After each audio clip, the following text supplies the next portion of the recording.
Hello everyone, welcome back to our channel. Today we will be focusing on the new economic policy 1991. पहले simple way में समझते हैं ये NEP 1991 है क्या।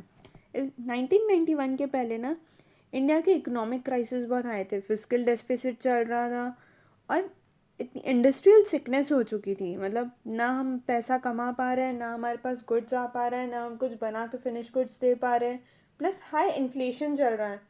अब ये सब के लिए इन सबको कर्व करने के लिए इंडिया ने यह किया, वर्ल्ड बैंक से और IMF से लोन लिया। अब इस लोन को रीपे भी तो करना है।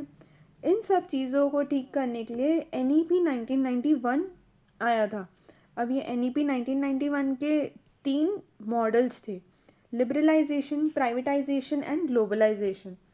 पहले इनको सिंपल वे में समझते हैं कि ये तीनों हैं क्या। पहले बात करते हैं लिबरलाइजेशन की।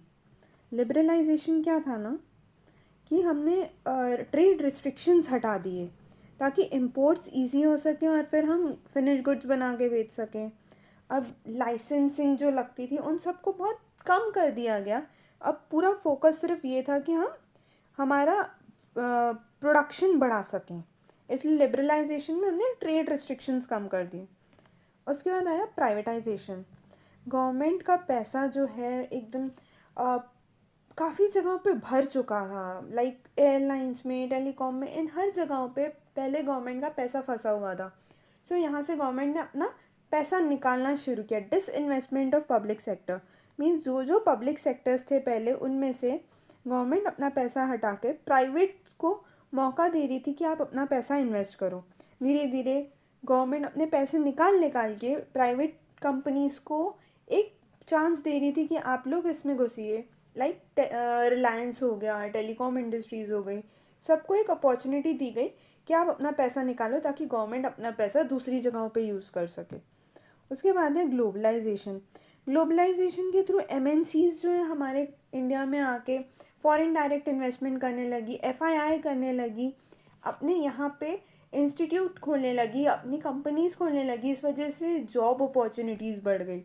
सो ग्लोबलाइजेशन से हमारा एक स्टैंडर्ड लेवल बन गया।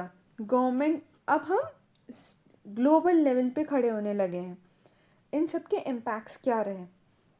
इम्पैक्ट्स ये था कि अब ग्रोथ बढ़ गई, हमारे प्रोडक्ट्स जल्दी बड़े होने लगे, हम लोग ज़्यादा इनकम हमारी बढ़ गई, जॉब्स बढ़ गई, फॉरेन इन्वेस्टमेंट आ गया और कंज्यूमर के पास अब ज़्यादा चॉइसेस आने लगी क्योंकि फॉरेन गुड्स भी तो आने लगे ना हमारे देश में, और हमने भी इंटरनेशनल लेवल पे हमारे गुड्स को सेल करना शुरू कर दिया।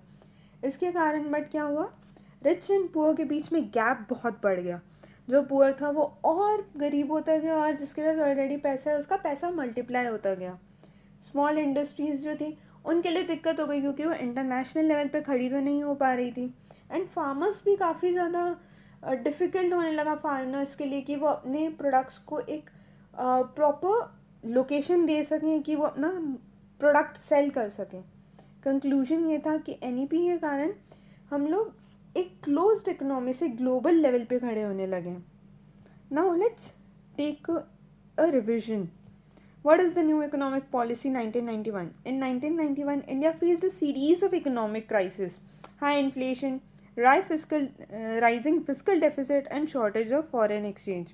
To manage this, India took help from IMF and World Bank and introduced the new economic policy 1991. It was largely based on liberalization, privatization, and globalization. Liberalization क्या था?